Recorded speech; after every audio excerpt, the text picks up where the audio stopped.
Hello and welcome to episode 40 of Afrikanists Assemble. Stories, poems, songs, speeches, films, even a simple phrase. Texts come in many forms and they have the power to shift perspectives, stir emotions and even impact lives, often in unexpected ways. This is why in this month we invited our contributors to reflect on their most profound textual encounters from the past year. Specifically, we posed this question. What is a text, in any medium or form, that you encountered in the last year which had a profound impact on you? Tell us about the encounter and where it led. Let's hear the texts that moved, challenged, or inspired them. The texts. As Karim Baba and many scholars have argued, text exists in multiple forms, including both written and oral traditions. Within Afrikanistic perspective, the folk oral tradition, which is rich oral heritage, holds enormous significance. However, I would like to challenge the conventional dichotomy between what constitutes a text and what cannot perform as one. By interrogating this division, particularly through the lens of colonial visuality, as part of my PhD project, I aim to reconsider the boundaries of textuality. In today's discourse on restitution, whether of artworks, human remains, or visual materials, the role of the visual transcends its function as a static trace of historical evidence. Visual objects do more than reveal perceptions, gazes, or hierarchies of power. They act as a memory site and as autonomous models of textual indicators. Photography, illustration, and other visual artifacts generate discourse of seeing and writing, simultaneously mapping the circulation and networks of knowledge.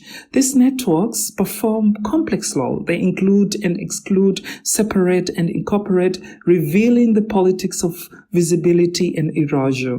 When addressing the ways of seeing and the configuration of possible worlds, the visual dimension becomes an essential, albeit problematic, tool for responding to social realities.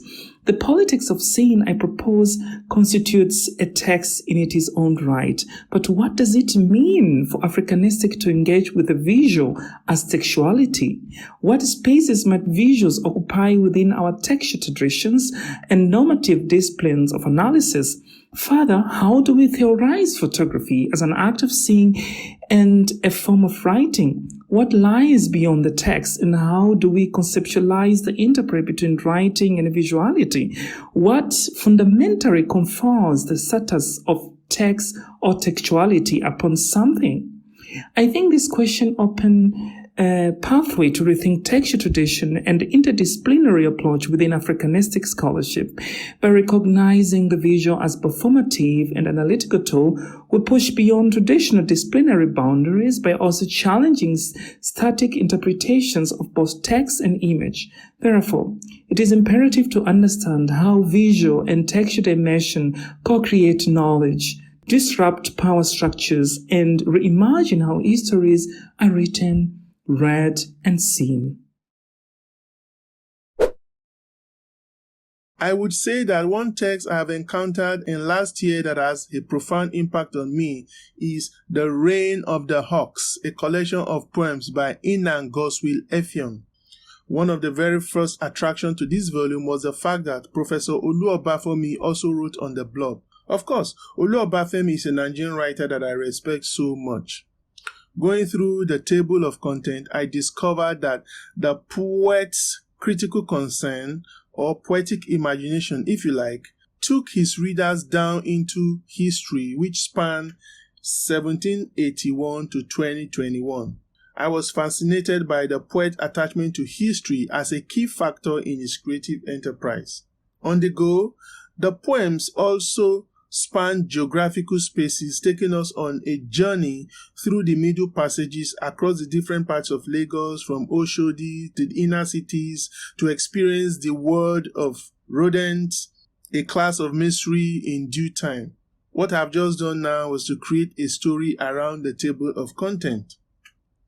More deeply, as a creative writer who is currently undertaking research in writings about Lagos, the poem Makoko got my attention. From a personal perspective as experienced by the poet persona, he reveals that Makoko is a floating village where living live except the dead yard until it becomes a dead yard. He goes on to see Makoko as the government eyesight, perfect photo, excavating culture that was never theirs. In fact, the Venice of Africa, a name sometimes referred to Makoko, he says, is an endless space of what was once alive. These lines leave profound impact on me as they touch on the hard life of the over 250 people that live in Makoko, a waterfront settlement in Lagos.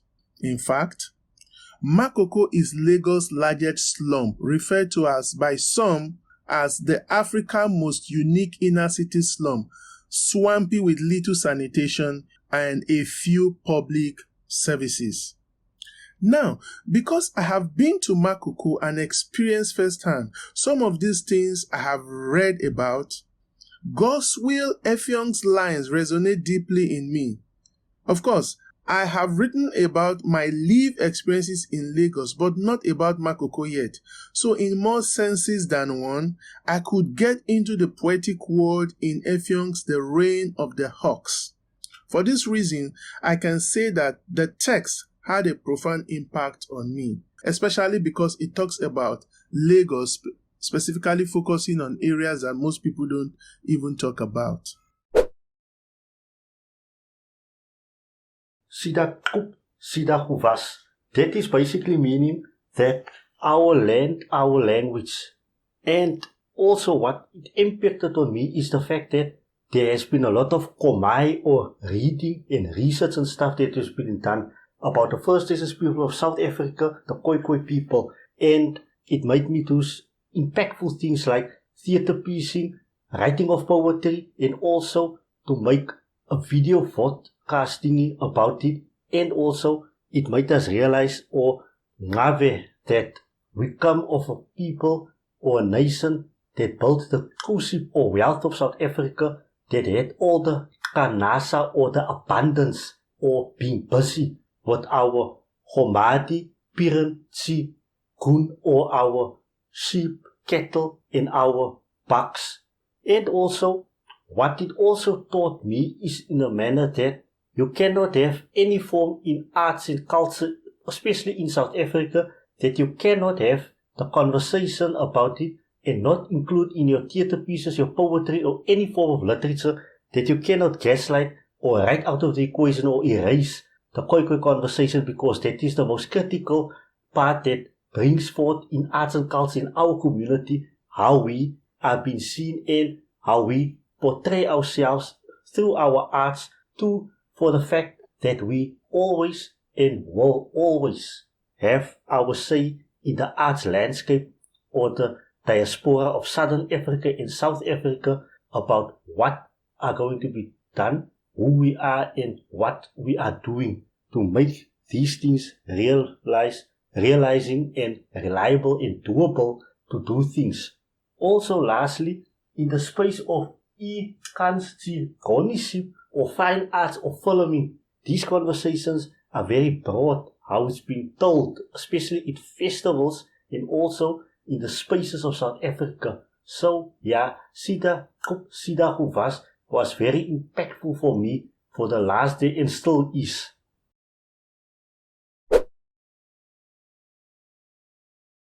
Mwezi wa Oktoba nilisoma jarida linaloitwa Chain. Ni mwanafunzi wa shahada ya MFA aliyenionyesha jarida hili, kwani kila mwanafunzi kwenye warsha yetu aliombwa kuleta usomaji. na nambari ya chain hili ni 10.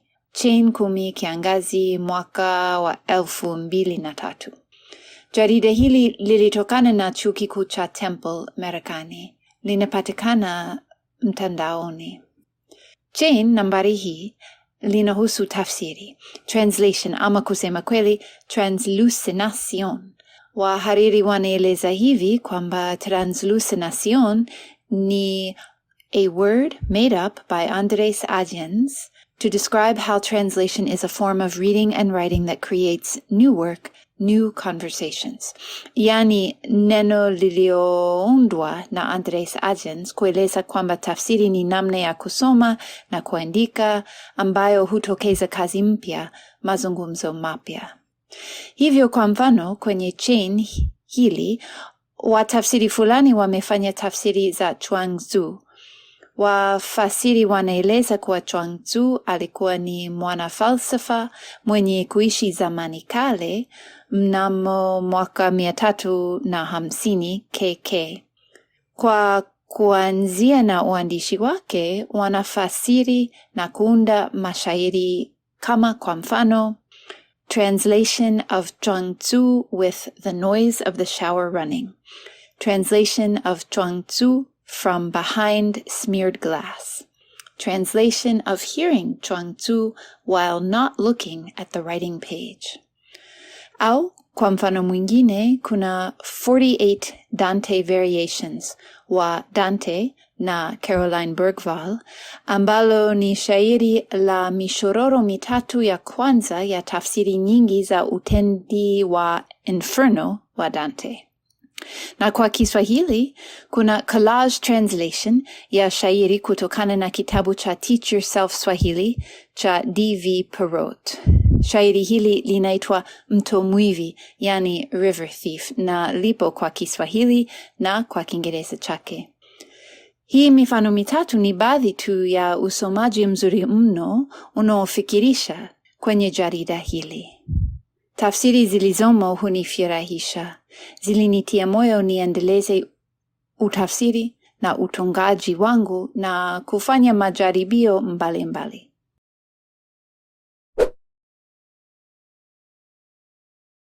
A text on the WhatsApp status of a friend reads, "If people remember you only when they are in darkness, it means you are light." The text was set on a black background with a white font color. I'm not certain that the friend is the author. It could be one of the viral posts that gets forwarded multiple times. Yet it had so much impression on me. I have listened to sermons in church that Christians are the light of the world. I've read biblical passages on the subject matter, but the text still had profound impact on me. Maybe because the white font contrasted with the black background and demonstrated the meaning of the text. Or maybe because shortly before I saw the post, I resolved not to do so much for people again, as a result of unpleasant experiences from people I considered ungrateful and entitled. But the text made me to reflect again on the subject matter of rendering help to others. After pondering on the message, I resolved that rather than feeling unappreciated and therefore used, I could consider it a privilege to be acknowledged as being responsible enough to render help. The prominence the black background gave to the letters in white font kept playing on my mind for a very long time. Thinking about it now, it dawned on me that catchy phrases sometimes may be more impactful than long sermons.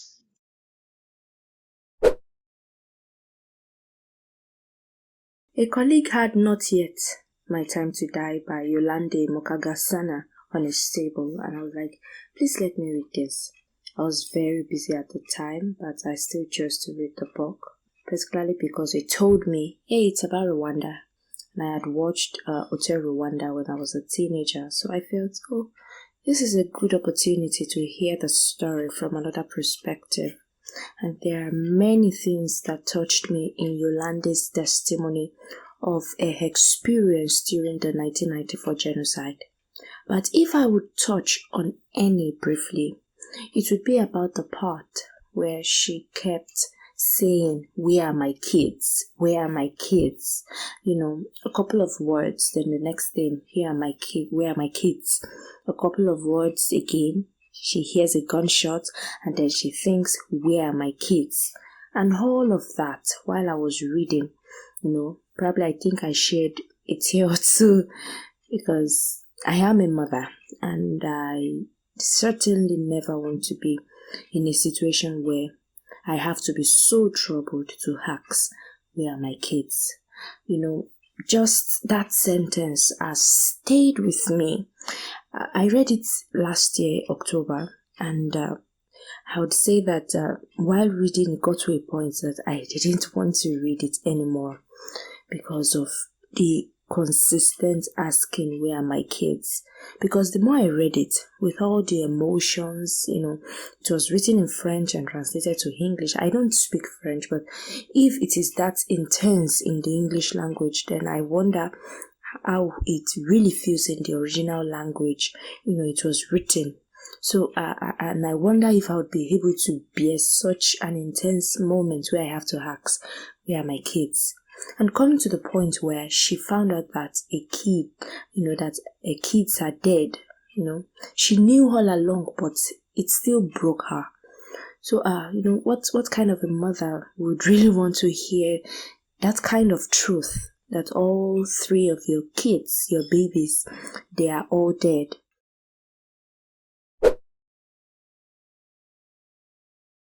去年对我影响最大的文本是 Ebrahim Hussein 的 Ukingo Thim， 这是他在1988年创作出版的最后一部斯瓦希里语剧作，讲述了当地绅士 Herbert 去世后围绕着他的葬礼展开的一系列传统与现代秩序之间的冲突与角力。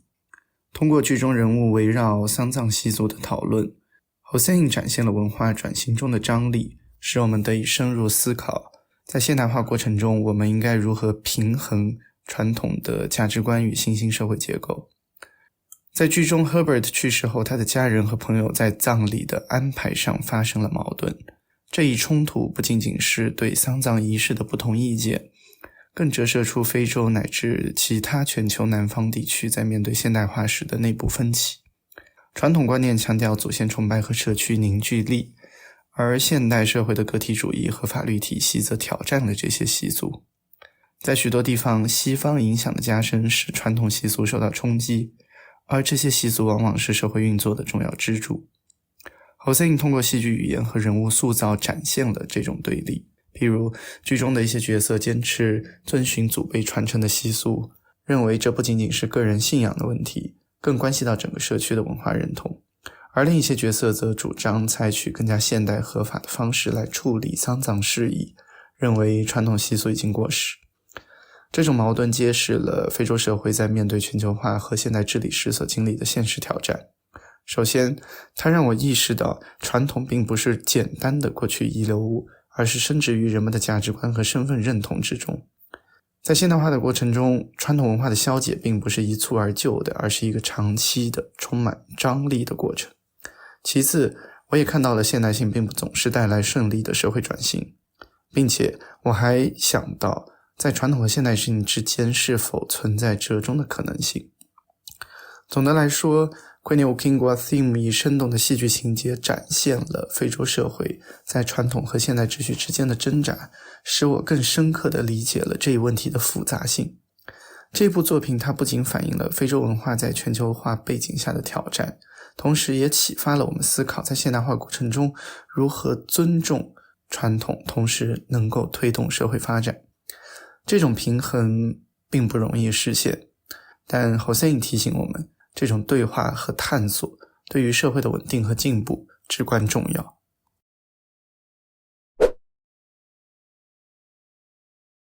I would say that it is my encounter with Haiting Yuan's The Lucky Man Bar, a 2022 Chinese novel about Africa, the first one actually. A Zambian friend introduced it and its author to me. In no time, Mr. Yuan, when I contacted him, mailed the novel to me. As I read it, I noticed a few things about the novel. It was so different from the early Europeans' novelistic depictions of Africa.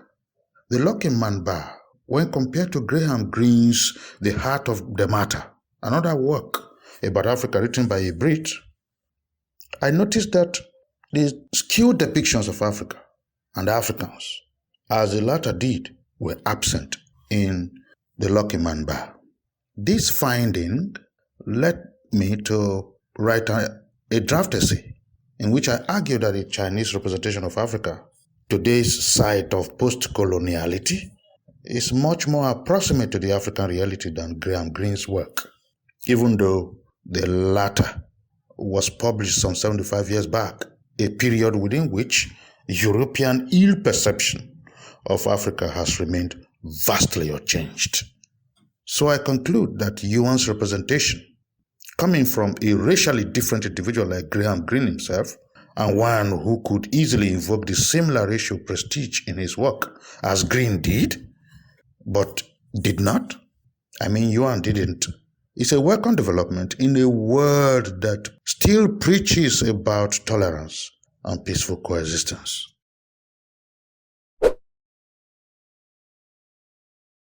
Bendisoloko ndicinga ukuba iincwadi okanye uncwadi oluchasene nenkqubo yocalucalulo lalubhalwa ngabantu abantsundu kuphela, ngenxa yokuba bebengamaxhoba ale nkqubo ngokuthe ngqo. Kodwa ke ndidibene nesicatshulwa ebesixoxa sikwabonisa ukuba laa mthetho ubujolise kuye wonke umbhali, ontsundu, omhlophe okanye olindiya. Ukuba isicatshulwa sakho siqhankqalazela ubulungisa ngokuphathelele kubuhlanga phantsi kwenkqubo yocalucalulo, isicatshulwa sakho, nokuba yinoveli, ibali elifutshane, ilivo njalo njalo, liya kungapapashwa. Ngoko ke, ababhali belaa xesha bakhetha ukusebenzisa izangotshe zoncwadi ukuze imixholo equlathwe kwiincwadi zabo ingaqatshelwa lula. Into entsha kum, bendingayazi ukuba ababhali abaquka uNadine Gordimer naye uneencwadi ezingazange zipapashwe ngenxa yemixholo eziqulathileyo. Ndiyayazi ke ezesiXhosa ezathatha ixesha ukuba zide zivunyelwe ukupapashwa. Enye yazo yile kaJordan ethi Ingqumbo Yeminyanya. Olu lwazi lutsha kum yaye lundichaphazele kakhulu. Enkosi.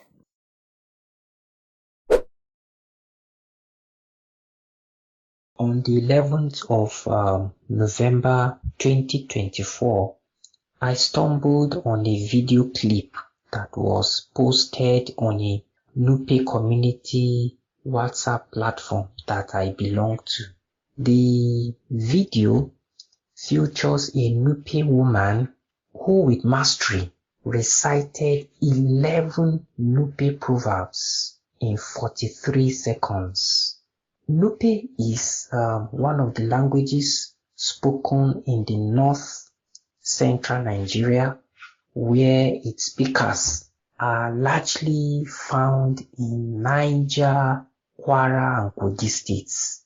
What heightened the effect of the proverbial expressions are the aesthetic qualities, some of which are humor, repetition, rhyme scheme, and the sound of cornstalk flute, which in Nupe is called Bansanagi, being played in the background of the video clip. One of the Nupe proverbs that became food for thought for me is Gwaloge na gwapin, gwapin fio na gwalo, egogu babaluli. That is, when the right hand washes the left hand, the left hand in like manner should wash the right hand for the two hands to be cleaned. To interpret this, for me, this proverb hints at the importance of unity and the need to support one another in society. Therefore, this text in the form of proverbs has led me to investigate more on Nupe proverbs and their effectiveness in conveying insights of the wise.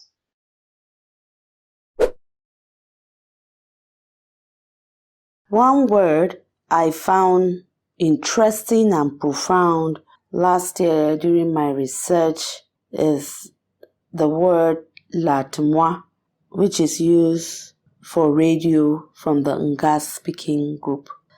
The Ngas speaking group are located in Plateau State, North Central Nigeria, covering Pangshin and Kanki local government area.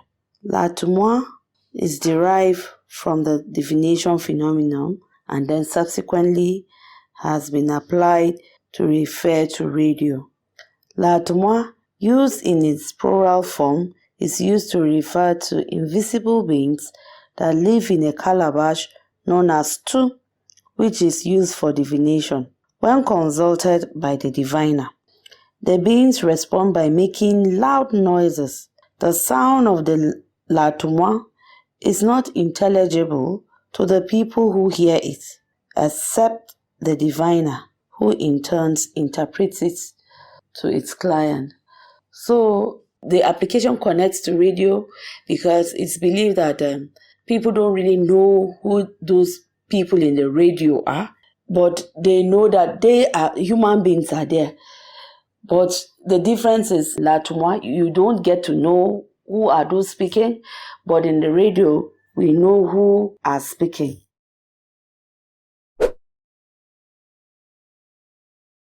I probably have a lot of texts that had a profound impact on me, and some really significantly impacted my way of thinking and how I view certain situations.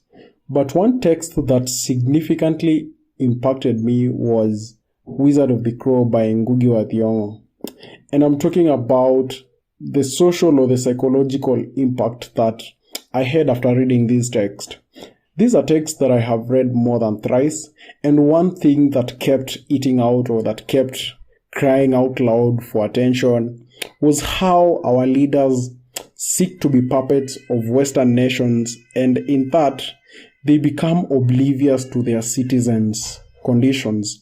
I'm speaking about the proud and arrogant African leaders that always seek to appease Western financial situations at the social expense of their citizens.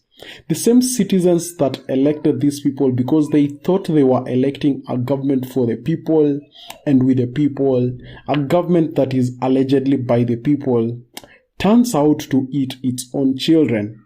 I think about how our leaders often approve irrelevant development projects, not thinking or not stopping to think about what the common citizen at the grassroots needs.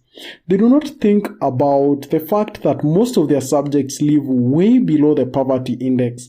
They do not stop to think that majority of the people in their countries cannot afford decent food, and by decent food I mean the frequency of having the meals. Some people do not even have up to 2 meals in a day, and for those who manage to have even a meal, they do not manage to get all the nutritional benefits from these meals.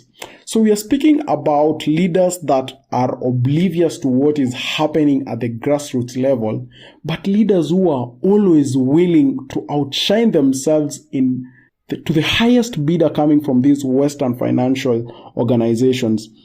And you also want to look at how much they are willing to sacrifice. You think about the kind of policies that these Western financial organizations introduce in their or recommend for these countries, and these leaders just go ahead to approve them. This is what Wizard of the Crow speaks about. It speaks about the insensitivity to the plight of the common citizen. I do not wish to give a lot of spoilers at this point, but I hope that by the time I'm done writing my thesis, there's a lot more that I will have uncovered.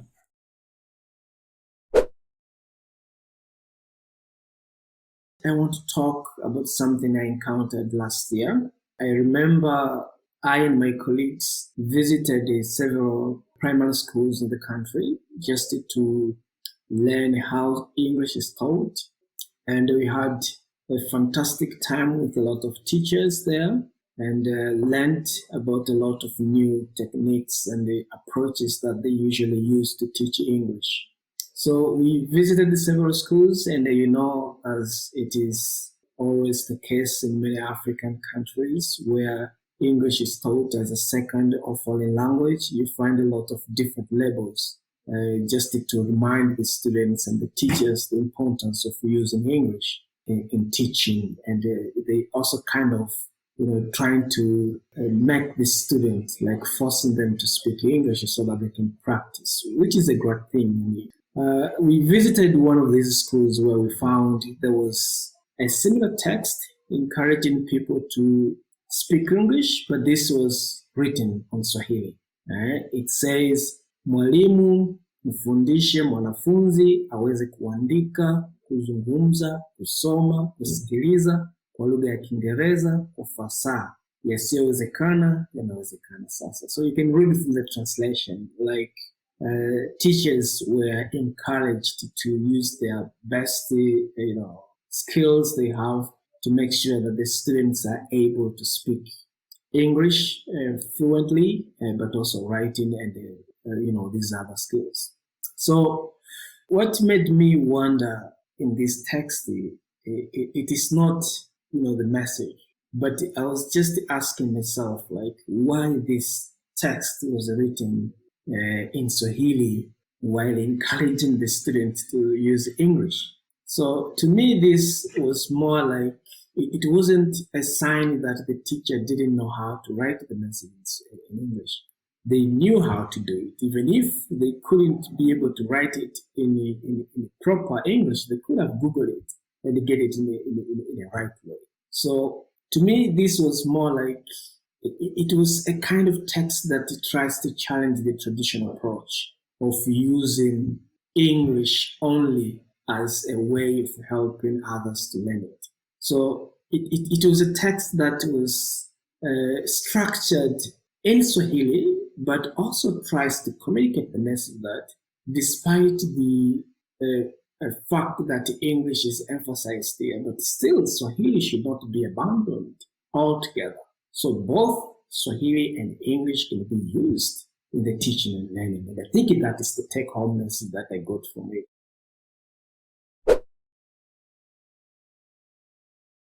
In the last 1 year, in the course of further research into the word test, I downloaded a book written by Igor Menkuk entitled Language From Meaning to Test.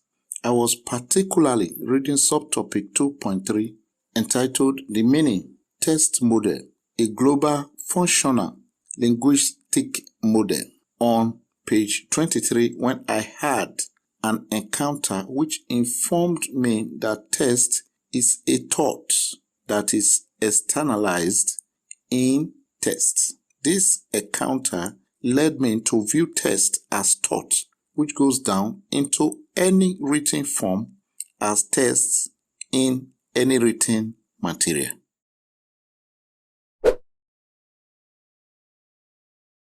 The text that made the most profound impact on me in the year 2024 is a book titled They Came Before Columbus by Ivan van Sertima. I had been noticing distant similarities between ancient Aztec and Olmec civilization with that of West African or Nubian civilization, but then I convinced myself that they never went beyond mere coincidences, because I ignorantly thought that in ancient times any crossing from West Africa or Africa itself to America was nearly impossible. Now, in this book, I discovered that yes, it is very possible, because in 1500, Portuguese captain Álvares Cabral was helplessly driven by a storm off the coast of West Africa until he found himself in the present-day Brazil. This movement has also been achieved by Amerigo Vespucci, even though deliberately using a Spanish caravel, and then it took him 64 days to make it from Cape Verde Islands of West Africa to the South American coast. Hans Lindemann, a German doctor, using an African dugout, in 1955 and relying on current power accomplished the same feat in just 52 days. Now, it shouldn't baffle us how Africans made it to America before Columbus, because even Columbus admits hearing tales of trade between black people of the Senegambian region and the Aborigines of the Caribbean islands, and also collecting one of such indisputable evidences of such trade, a metal known as the guanine. Columbus sent samples of the guanine for assessment, and it was found to consist of 32 parts, 18 of gold, 6 of silver, and 8 of copper. That was the same content that was found in Guinean kani, an identical metal collected differently by other Spanish explorers in West Africa. There are a whole lot of evidences to point to the fact that there had been a relationship between ancient Africa and ancient America. And this book served as an expose for me to open my eyes to see that the relationship came before Columbus, and the relationship can still be sustained in this globalized era.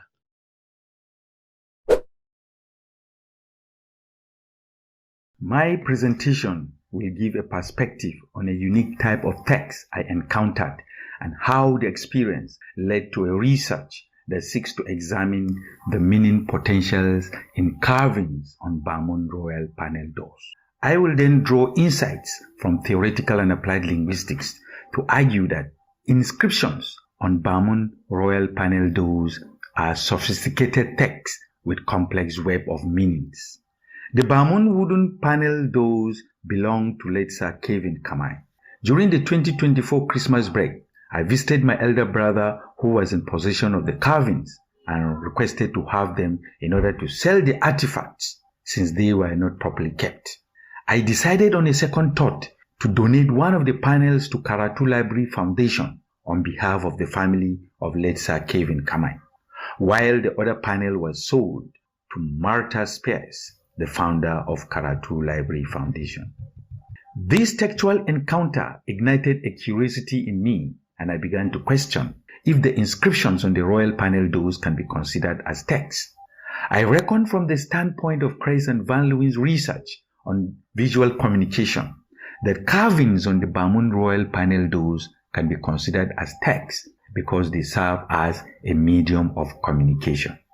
The view that images can be considered as text calls to question the minimalist account of the definition of a text by Buchron and Dressler, who view a text as any passage, spoken or written, of whatever length that does form a unified whole. My research corroborates and clarifies the problem inherent in regarding images as text in works by Kreis and Van Leeuwen. Motivated by differing perspectives on what a text should constitute, I intend to contribute to the discourse by undertaking a study that will examine the Bamun wooden carving as visual text. To achieve this objective, art review sessions will be held at Karatu Library Foundation, where the panels are on display, with the aim of deconstructing the messages encoded on the panel doors. These will be followed by an ethnographic field visit to Fomian, Bamun, Western Cameroon, to interact with royal carvers and museum curators, and to elicit critical responses on the information encoded on the royal panel doors. Data derived from the aesthetic and critical responses will be analyzed based on the coding scheme proposed by Kreis and Van Leeuwen. Findings from the analysis will be used to confirm the claim that the Bamun royal panel doors are sophisticated texts with vast semiotic resources.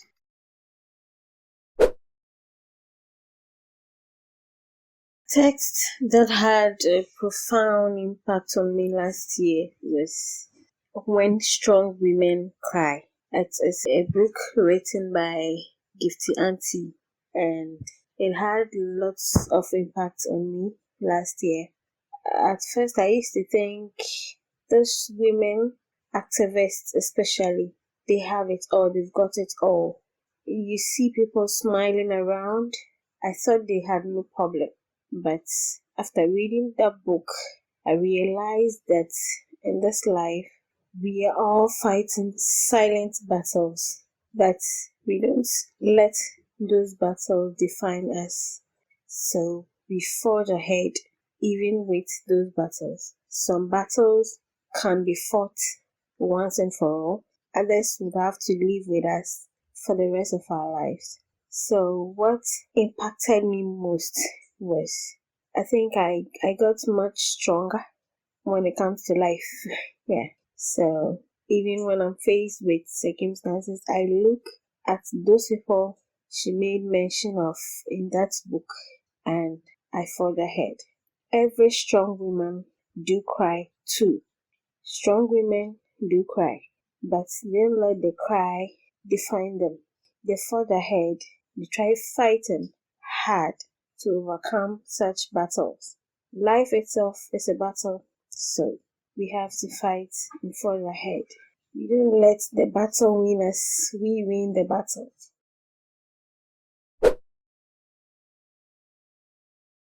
The text that has had a profound impact on me in the last year is a phrase I've had many times over and over again. And it says, Owe ni eshioro. Bioro ba sonu, owe la finwa. And that just means that proverbs are very important. And when discourse gets tangled, we use proverbs to ride out of the mess. But now I saw somebody now say, Oro ningun owe bi eshin. Oro ningun owe bi eshin. It is the discourse that actually rides proverb as a horse. Ever since I've had to think, Oro ningun owe bi eshin. So the discourse now becomes the subject, riding proverbs out of entanglement. It's brought it out in a very different way, and it made a lot of sense to look at it from where it was coming from, Owe near Shioro. That is, proverbs are the horses. Now it flips it and says that it is the discourse that actually rides the proverb as if it were a horse. So I find that very interesting.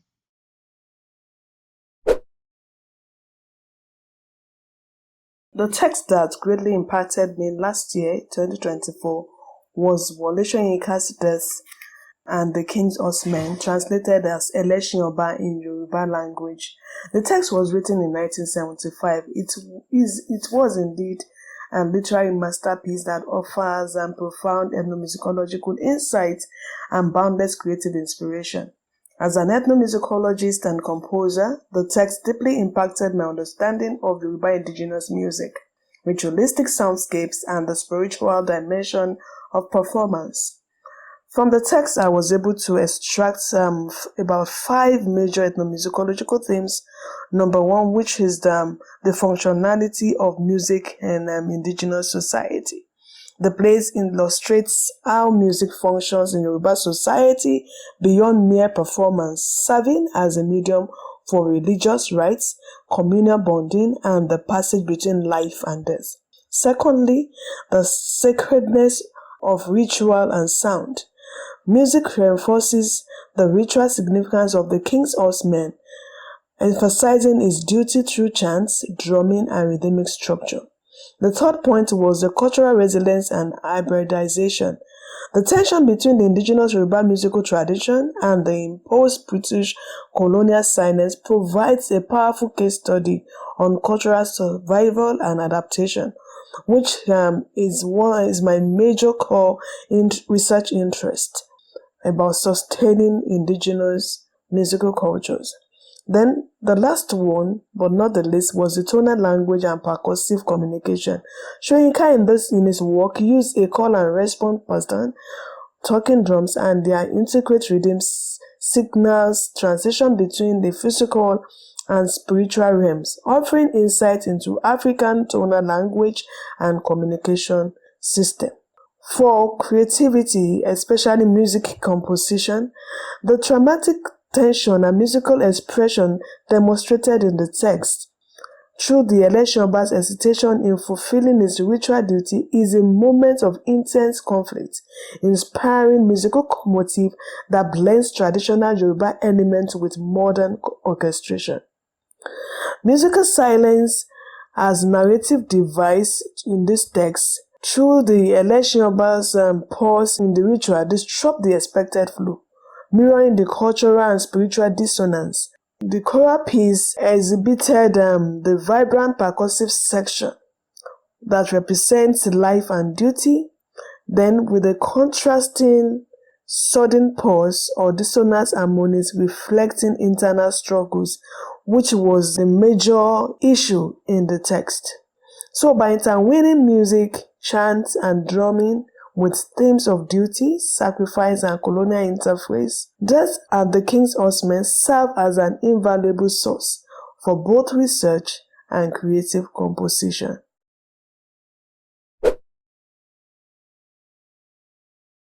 Isicatshulwa esiye sandichaphazela kakhulu sandichulumancisa kunyaka ophelileyo ngumbhalo othi Ukhozi Olumaphiko, incwadi ebhalwe nguNjingalwazi uNcedile Sawule. Le ncwadi nje akusiyo incwadi yamabali abhalwe ngobuchule, kodwa yintshukumo, imvuselelo yezinto endizaziyo nendikhulele phambi kwazo ndingazange ndizithathele ingqalelo. Ndidibana nayo xa ndikhangela izicatshulwa ezibhalwe ngesiXhosa ukuze ndisebenzise ekufundiseni nasekuphicotheni indlela esisetyenziswa ngayo esi siXhosa sethu kwizifundo zam. Ukufunda le ncwadi kwakungathi ndibuyela ekhaya. Ayikhange indifundise nje kuphela kodwa yandenza ndacinga nzulu ngenkcubeko yethu, ulwimi lwethu kunye nendlela esibaluleke ngayo isiXhosa ekuchazeni amabali wethu. UNcedile Sawule uliphatha ngobuchule ibali lobomi, edibanisa imbali, inkcubeko kunye neengxaki ezijongene noluntu lwethu. Eyona nto yandichulumancisa kakhulu yindlela abhala ngayo ngolwimi lwethu, ecacisa ukuba isiXhosa asinakubhalwa nje kuphela, kodwa sinokusebenzisa amazwi wethu ngendlela entle nendlela enenjongo. Ndamana ndizibuza umbuzo, ingaba senza okwaneleyo ukugcina ulwimi lwethu luphilile, lusetyenziswa kwaye luqhubeleka ngokusetyenziswa nakwizifundo eziphezulu? Esi sicatshulwa sandenza ndaba nomdla ngakumbi ekukhuthazeni abafundi bam ukuba bazingce ngolwimi lwabo, baluqonde, balubhale kwaye baluncede ukuze luhlale luphila. Kwakhona sandikhuthaza ukuba ndibhale ngakumbi ngeelwimi zethu, ndikhe ndibuze imibuzo enzulu ngezikhundla zesiXhosa kwezemfundo, kwinkcubeko nakwindawo yoluntu jikelele. Incwadi ke inokutshintsha indlela umntu acinga ngayo, inokuvuselela isazela okanye imenze aqonde into engayithatheli ngqalelo. Ukhozi Olumaphiko olubhalwe nguNcedile Sawule yincwadi eyandinceda ndabona ukubaluleka nokulondoloza nokukhuthaza isiXhosa sethu.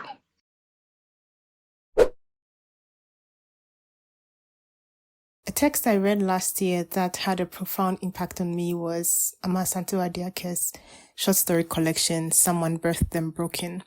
It's a collection of short stories about young people living in Ghana and the trauma and the trials that they go through. I really liked it because it talked a lot about the resilience of young people and how empowered young people can be and how that empowerment can turn their lives around. What I found most impactful was the tenderness with which she wrote the stories, because it always led me to think about how the tenderness in the stories, the tenderness with which she treated the characters, the tenderness with which the characters treated each other, always gave rise to hope in their lives. So even with the trauma, even with the trials, even with the tribulations, the tenderness always led to some hope. The life did not necessarily change. The stories don't always end on a good note, but the tenderness in the stories, the hope in the stories, the resilience in the stories, I found them very impactful, particularly because, it's led me to think about how hope is needed for life. Hope is needed for living. Hope is a beautiful emotion and a beautiful feeling to have. And that is what, for me, made the book very impactful last year.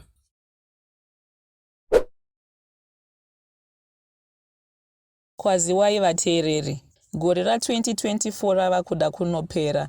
Pane zvinyorwa zvandakasangana nazvo, zvakashandura zvakanyanyisisa kushanda kwangu panyaya dzekunyora nekuva murayiridzi wemutauro wechishona.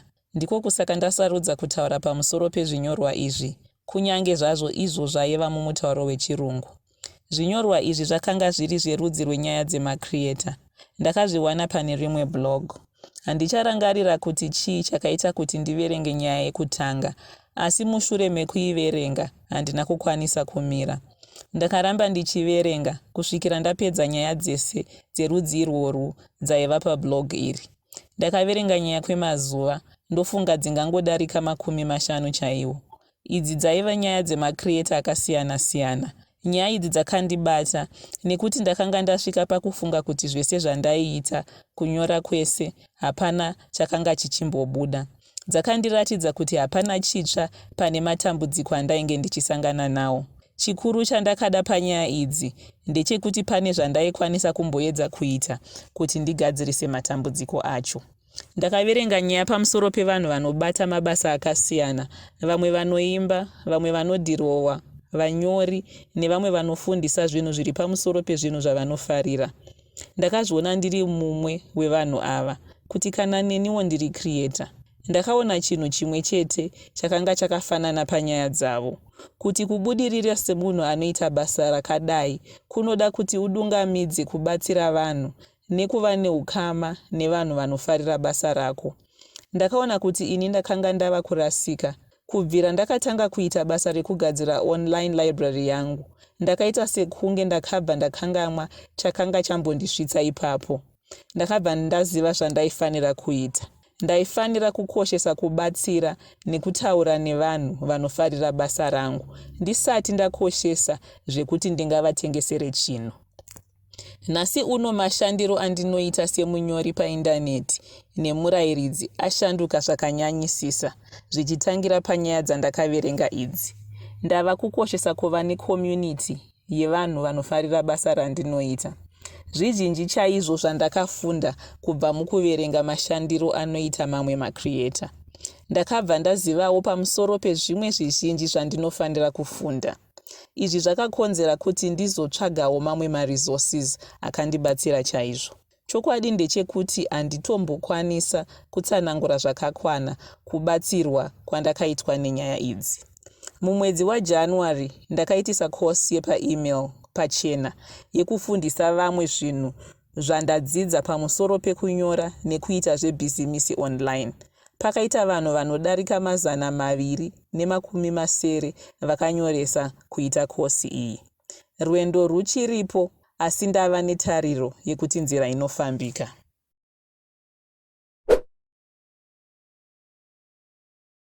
What an incredible range of experiences and insights.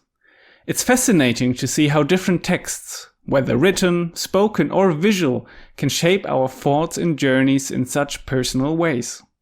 What about you? Was there a book, a film, a piece of music or any other text that left a lasting impression on you this past year? We'd love to hear your thoughts in the comments below. As always, thank you for tuning into Afrikanists Assemble. If you want to keep exploring thought-provoking questions with us, make sure to subscribe so you don't miss our next episode. See you next time.